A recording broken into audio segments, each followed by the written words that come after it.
मध्य प्रदेश के बैतूल में आज गोवर्धन पूजा को हर्ष उल्लास के साथ मनाया गया। ग्वाल समाज के लोगों ने गोवर्धन पर्वत बनाया और उसकी पूजा अर्चना की। इस दौरान एक हैरान कर देने वाली परंपरा भी देखने को मिली। परंपरा के तहत छोटे बच्चों को गोबर पर लिटाया गया, जिससे बच्चे स्वस्थ और निरोगी बने रहे। इस परंपरा के बारे में ग्वाल समाज के लोग कहते हैं कि ऐसी मान्यता है, जब भगवान इंद्र ने नाराज होकर जमकर बारिश की थी, तब भगवान श्री कृष्ण के पास पहुंचे और उन्होंने वर्षा से बचने के लिए गोवर्धन पर्वत को उठा लिया था। तब से ये परंपरा मनाई जाती है।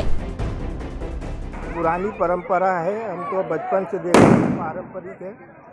श्री बरसात खूब करी थी इंद्र जी नाराज होकर, तो सब कृष्ण जी के पास गए थे, रक्षा करो करके सब कृष्ण जी की पूजा करते थे। इंद्र जी कहता था मेरी पूजा करो, तो ग्वाल वाल लोग उनकी पूजा नहीं करते थे।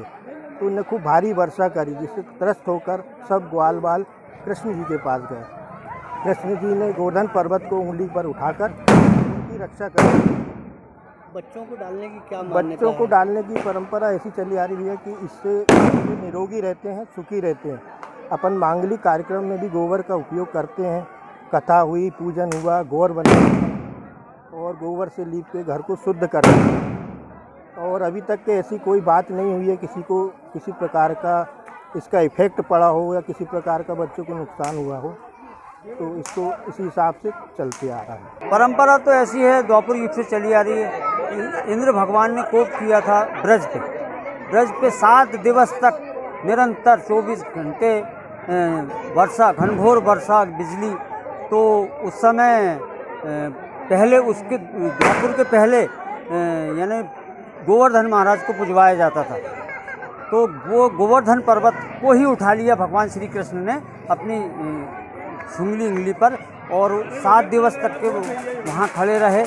और तो सब उस अवसर पर फिर ग्वाल वालों ने और पूरे ब्रजमंडल ने भगवान श्री कृष्ण की पूजा की। अन्नकूट की पूजा की जाती है, जो अपने घरों में दिवाली के दूसरे दिन जो घरों में बनता है मेवा मिष्ठान, जो जितना ज़्यादा से ज़्यादा उसका भोग लगाया जाता है। परंपरा के तो द्वापर युग से चली आ रही है। बच्चों को भी डाला जाता है, वो क्या है? बच्चों का ऐसा है, निरोगी रहें, स्वस्थ रहें बच्चे, ये उस ज़माने से चली आ रही है। आज का विज्ञान कहता है कि इससे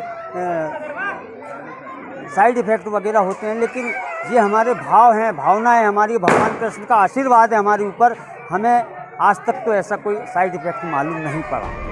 इस दौरान पूजा में ग्वाल समाज के बच्चे, बुजुर्ग और महिलाएं भगवान श्री कृष्ण का गुणगान करते हुए पूजा अर्चना करती हैं। न्यूज़ डेस्क, समाचार प्लस।